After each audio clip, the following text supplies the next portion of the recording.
সুপ্রিয় শিক্ষার্থীরা, আজকের ক্লাসে আমরা নবম দশম শ্রেণী হিসাব বিজ্ঞান বইয়ের দশম অধ্যায় আর্থিক বিবরণী নিয়ে আলোচনা করব।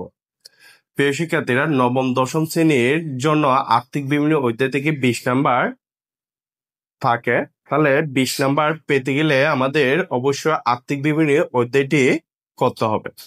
তাহলে অধিকাংশ স্টুডেন্টরা এটি কঠিন মনে করে এবং ভুল পদ্ধতি অনুসরণ করার কারণে এটি আসলে জটিল হয়ে যায়। আজকে আমরা আর্থিক বিভিন্ন অধ্যায় কিভাবে সহজে সমাধান করা যায় এবং অল্প সময়ের মধ্যে কিভাবে সমাধান করতে পারবো তা নিয়ে আমরা আলোচনা করব এবং এই অধ্যায়টি থেকে আমরা কিভাবে 20 নাম্বার নির্ভুলভাবে পেতে পারি তা নিয়ে আজকের ক্লাসটি আমরা শুরু করতে যাচ্ছি।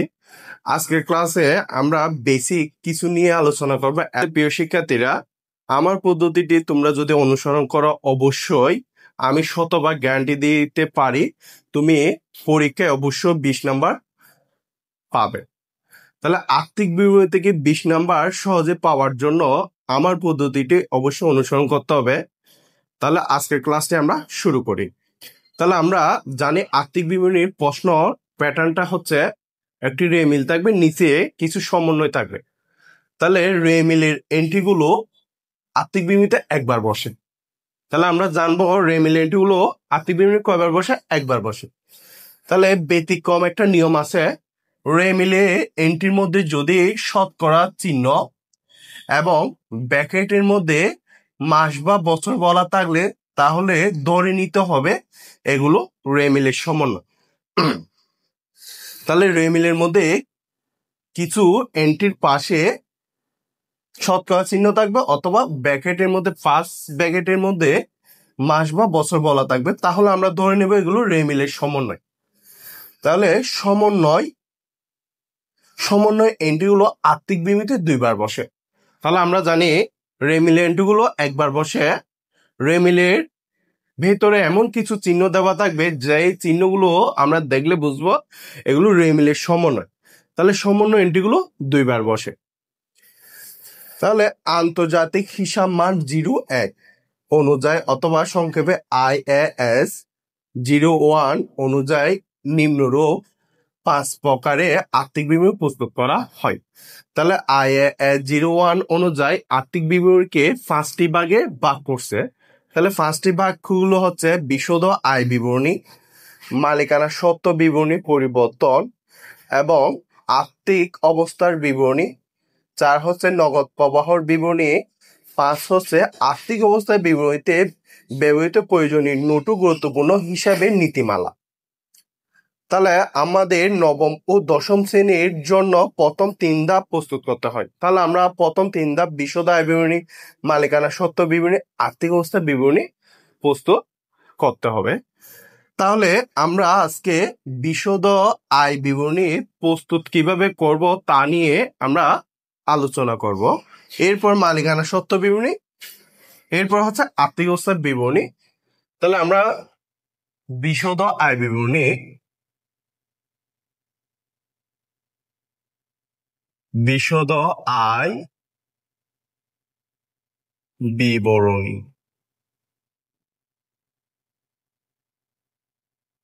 ক্রয় বিক্রয়কারী প্রতিষ্ঠান, আরেকটা হচ্ছে সেবা প্রদানকারী প্রতিষ্ঠান। তাহলে বিশদ আয় বিবরণী সেবা প্রদানকারী প্রতিষ্ঠানের জন্য সেবা প্রদানকারী প্রতিষ্ঠানের জন্য। তাহলে আমরা যদি বিশদ আয় বিবরণীটি সেবা প্রদানকারী প্রতিষ্ঠানের জন্য প্রস্তুত করি, তাহলে আমাদের বিশদ আয় বিবরণী হচ্ছে প্রতিষ্ঠানে লাভ বা ক্ষতি নির্ণয় করার উদ্দেশ্যে আমরা বিশদ আয় বিবরণীটি প্রস্তুত করি থাকি। সেবা প্রদানকারী প্রতিষ্ঠানের জন্য নেট মুনাফা বের করার পদ্ধতিটা হচ্ছে নেট মুনাফা বা নেট ক্ষতি। তাহলে আমরা আয় সমূহ থেকে যখন ব্যয় সমূহ বিয়োগ করব, তাহলে আমরা নিট মুনাফাটা পেয়ে যাব। তাহলে বিশদ আয় ব্যয়ের সেবা প্রদানকারী প্রতিষ্ঠানের জন্য আমরা যদি বিশদ আয় ব্যয় প্রস্তুত করি, আয় থেকে ব্যয় বাদ দিলে আমরা নিট মুনাফাটা পেয়ে যাব। তারপরে ক্রয় বিক্রয়কারী প্রতিষ্ঠানের জন্য বিশদ আয় বিবরণী, আয় বিবরণী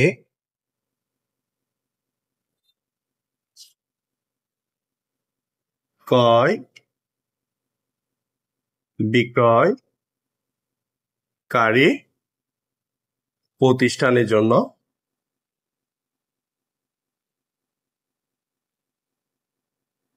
তাহলে ক্রয় বিক্রয়কারী প্রতিষ্ঠানের জন্য বিশদ আয় ব্যয় করতে গেলে আমাদের 3টি ধাপ অনুসরণ করতে হবে। ধাপ 1,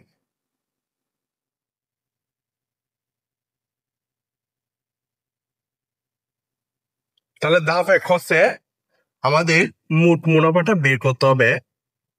মোট মুনাফা বা ক্ষতি। তাহলে আমরা মোট মুনাফা বা ক্ষতি কিভাবে বের করব? নিট বিক্রয়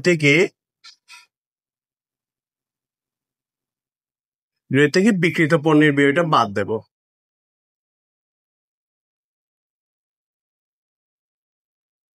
নেট ব্যয় বাদ দিলে আমরা পাবো মোট মুনাফা। তাহলে প্রথম ধাপ হচ্ছে ক্রয় বিক্রয়কারী প্রতিষ্ঠানের জন্য বিশদ আয় ব্যয় প্রস্তুত করতে গেলে আমাদের 3টি ধাপ অনুসরণ করতে হবে। প্রথম ধাপ হচ্ছে মোট মুনাফা। তাহলে মোট মুনাফা বা মোট ক্ষতি কিভাবে বের করবো? নিট বিক্রয় থেকে বিক্রিত পণ্যের ব্যয় যখন আমরা বাদ দিয়ে দেব, তখন আমরা পেয়ে যাব মোট মুনাফা। দ্বিতীয় ধাপ, ধাপ 2, পরিচালন মুনাফা। পরিচালন মুনাফা। তাহলে পরিচালন মুনাফা কিভাবে বের করবো? আমরা মোট মুনাফা থেকে পরিচালন ব্যয়টা বাদ দিয়ে দেব। মোট মুনাফা বিয়োগ পরিচালন ব্যয়।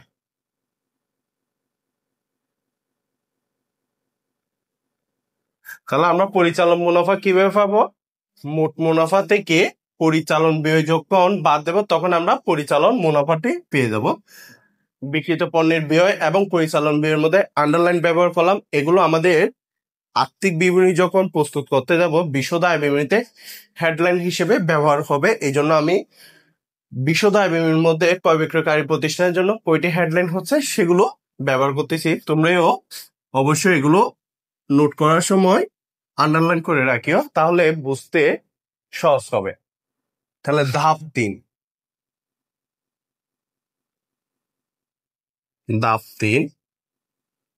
তাহলে আমাদের নিট মুনাফা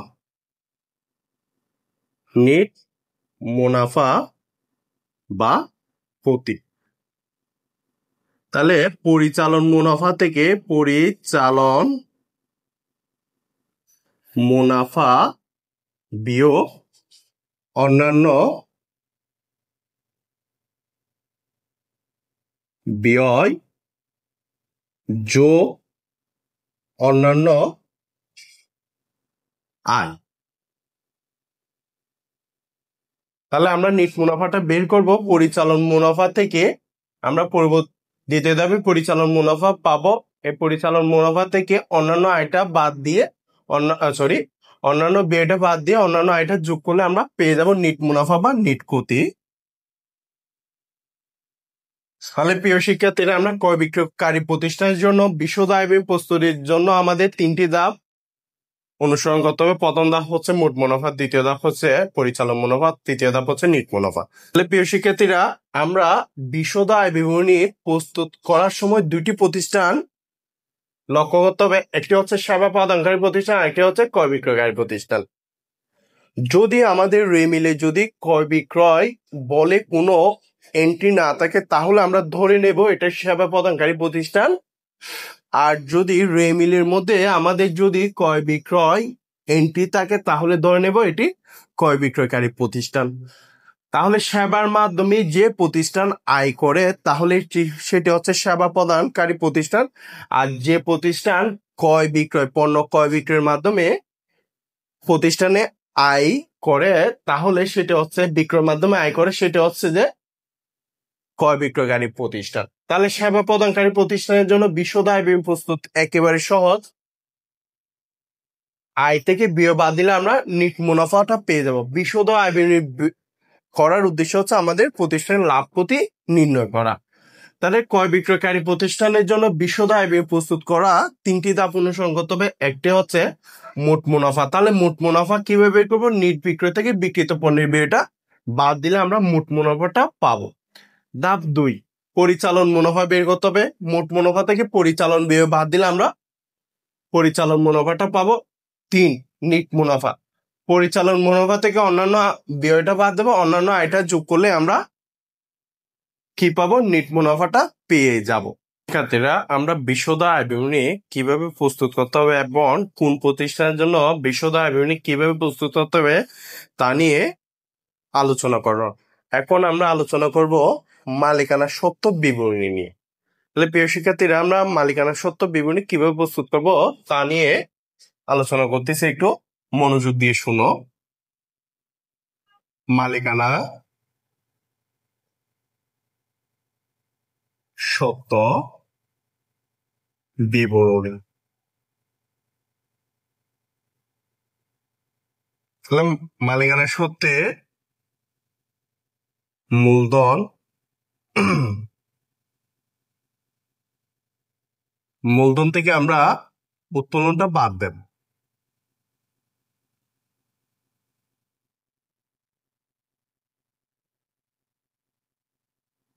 যদি আয়কর থাকে এটি বিয়োগ করে নিচে টাকাটা নামাবো। ওর যদি আয়কর থাকে আয়করটি আমরা বাদ দেব।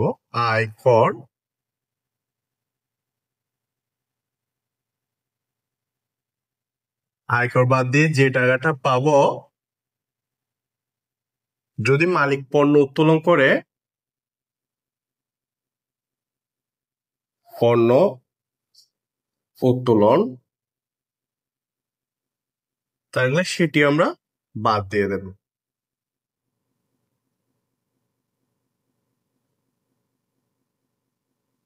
এরপর মূলধনের সুদ, মূলধনের সুদ যোগ করব।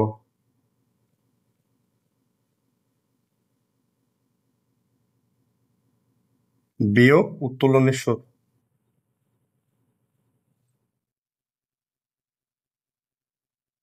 সুদ আমরা যোগ বিয়োগ করব।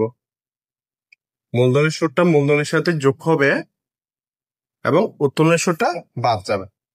বাদ দিয়ে আমরা যেটি পাবো, যদি আমাদের এই মিলে যদি সাধারণ সঞ্চিতি থাকে, সাধারণ সঞ্চিতি থাকলে আমরা সেটি কি করব? যোগ করব। তাহলে যোগ করে যে টাকাটি পাবো, আমরা বিশদ আয় ব্যয়ের মধ্যে যে নিট মুনাফাটা পাবো সেটি যোগ করে দেব। নিট মুনাফা। তাহলে নিট মুনাফাটা যোগ করলে আমরা মালিকানা সত্ত্বে টাকাটা পেয়ে যাব। তাহলে নিট মুনাফা যদি মূলধনের সাথে যোগ হয়, নিট করতে হলে মূলধন থেকে বাদ যাবে। প্রিয় শিক্ষার্থীরা, মালিকানা সত্ত্ব বিবরণী প্রস্তুতির জন্য আমরা যদি রেমিলে মূলধন থেকে উত্তোলন থাকে উত্তোলনটা বাদ যাবে, আয়কর থাকলে বাদ যাবে, পণ্য উত্তোলন যদি থাকে তাহলে বাদ যাবে, মূলধনের সুদ থাকলে যোগ হবে, উত্তোলনের সুদ থাকলে বিয়োগ হবে, সাধারণ সঞ্চিতি থাকলে যোগ হবে নিট মুনাফা অথবা নিট ক্ষতি, অবশ্যই বিশদ আয় ব্যয় থেকে আমাদের আনতে হবে। তাহলে নিট মুনাফা হলে মূলধনের সাথে যোগ হবে। তাহলে নিচে যে টাকাটি পাবো সেটা হচ্ছে মালিকানা সত্ত্ব বিবরণী। তাহলে প্রিয় শিক্ষার্থীরা, আমরা মালিকানা সত্ত্ব বিবরণী কিভাবে প্রস্তুত করতে হবে এবং কিভাবে আমরা প্রস্তুত করব তা নিয়ে এখন বর্ণনা বা বিস্তারিত তোমাদেরকে বোঝালাম। মালিকানা সত্ত্ব বিবরণী এই সূত্রটি যদি না বুঝো তোমরা অবশ্যই কমেন্টে জানাতে পারো, একেবারে তোমাদেরকে সহজে বোঝানোর চেষ্টা করব। তাহলে আমরা এখন আর্থিক বিবরণী কিভাবে প্রস্তুত করব তা নিয়ে আলোচনা করব।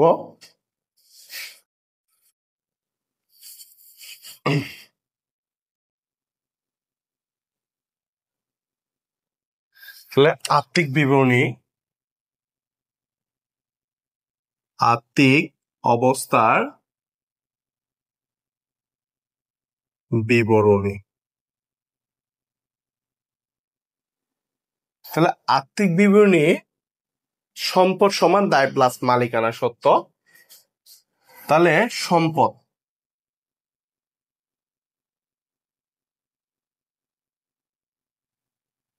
সম্পদ হচ্ছে 4 প্রকার। 1 চলতি সম্পদ, 2 স্থায়ী সম্পদ, 3 দীর্ঘমেয়াদী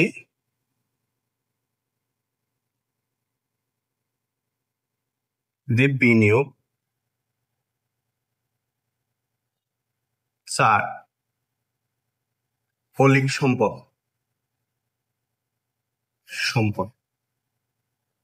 তাহলে সম্পদ 4 প্রকার: চলতি সম্পদ, স্থায়ী সম্পদ, দীর্ঘমেয়াদী বিনিয়োগ, মৌলিক সম্পদ। তারপর হচ্ছে দায়। দায়কে 2টি ভাগে ভাগ করছে। 1 চলতি দায়, 2 দীর্ঘমেয়াদী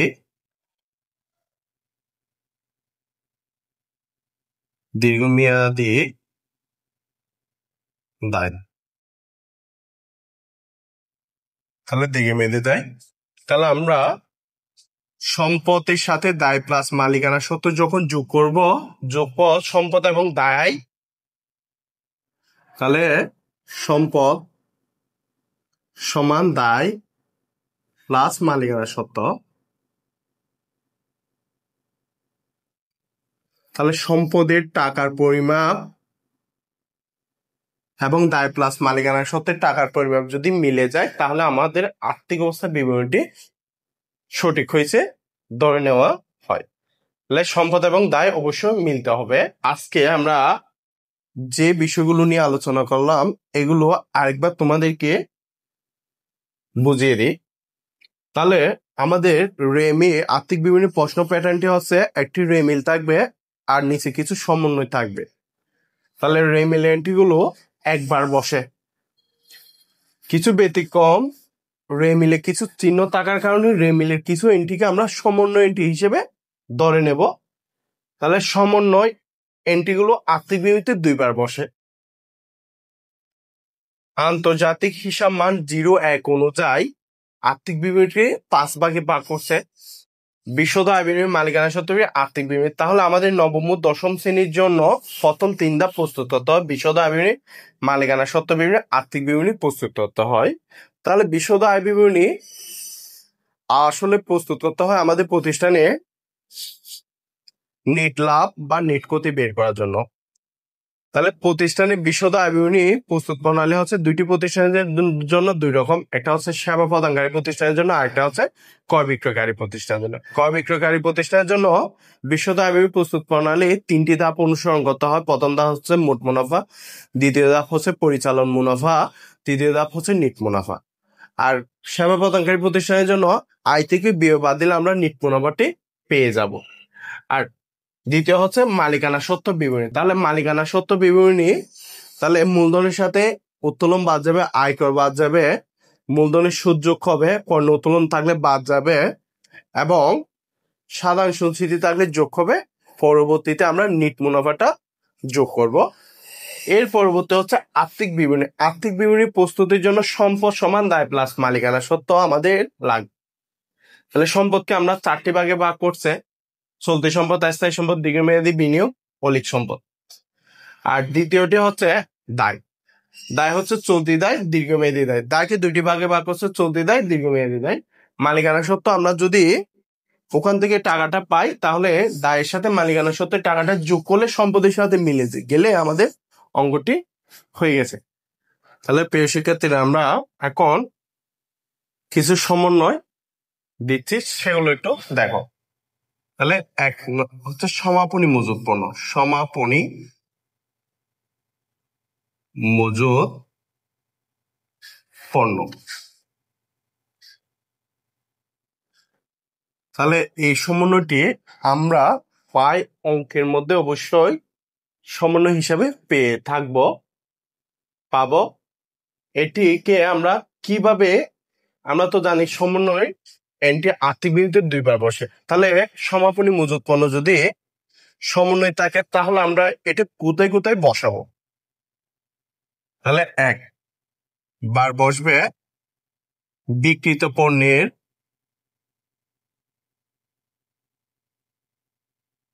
ব্যয় থেকে বা বিয়োগ করবো আমরা। দুই, সমাপনী মজুত পণ্যটি চলতি সম্পদে বসবে, চলতি সম্পদে বসবে। তাহলে আমরা চলতি সম্পদ কোথায় পাবো? আর্থিক বিবরণীতে, আর্থিক অবস্থার বিবরণীতে আমরা চলতি সম্পদ নামে যদি কলাম থাকে তাহলে সমাপনী মজুত পণ্যটি ওখানে বসে যাবে। তাহলে 2 নম্বর সমন্বয়টি হচ্ছে বকেয়া। তাহলে যদি আমরা যে কোনো এন্ট্রির সাথে যদি বকেয়া থাকে, যার বকেয়া তার সাথে একবার যোগ হবে। যদি এটি আয় বকেয়া হয় তাহলে চলতি সম্পদ, আর যদি ব্যয় বকেয়া হলে চলতি দায়। তাহলে যদি বকেয়া থেকে আমরা যার বকেয়া তার সাথে যোগ, তাহলে আমরা যদি বেতনের বকেয়া থাকে তাহলে বেতনের সাথে যোগ করব, ভাড়ার বকেয়া থাকলে ভাড়ার সাথে যোগ করব। তাহলে যে কোনো বকেয়া, যার বকেয়া তার সাথে আমরা কি করব? যোগ করব। তাহলে যদি ব্যয় বকেয়া হয়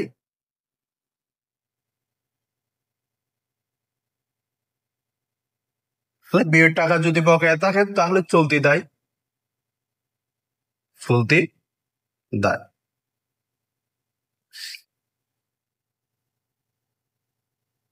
যদি আয়ের টাকা বকেয়া হলে চলতি সম্পদ।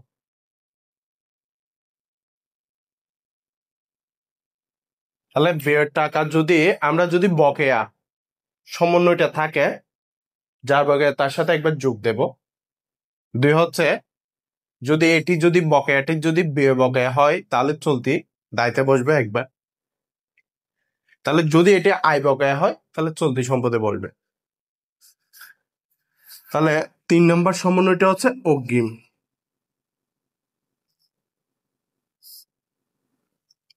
তাহলে আমরা যদি অগ্রিম, যেমন বেতনের টাকা অগ্রিম পরিশোধ করা হয়েছে, তার ভাড়ার টাকা অগ্রিম পরিশোধ করা হয়েছে, এরকম যদি সমন্বয় পেয়ে থাকি যার অগ্রিম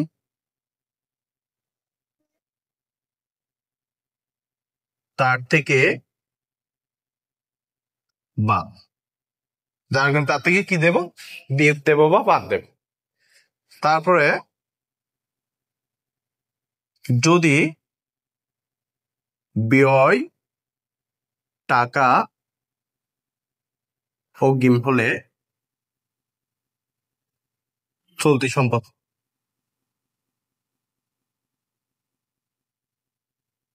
আর যদি আয়ের টাকা অগ্রিম হলে চলতি দায়।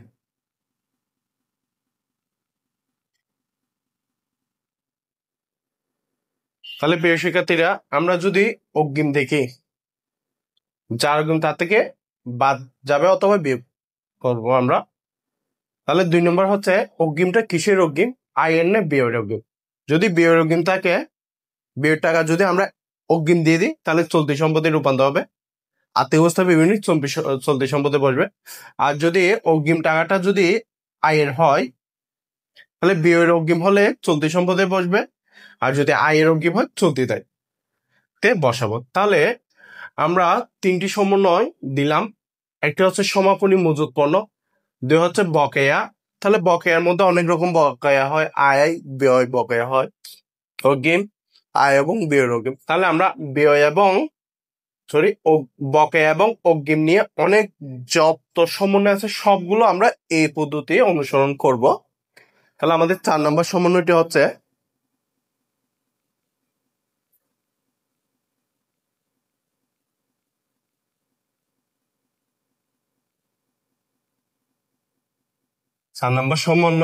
অবচয়। হ্যাঁ, যার অবচয় তার থেকে বাদ দেব। 2 নম্বর, অবচয় পরিচালন ব্যয়তে বসে, পরিচালন ব্যয়তে বসবে।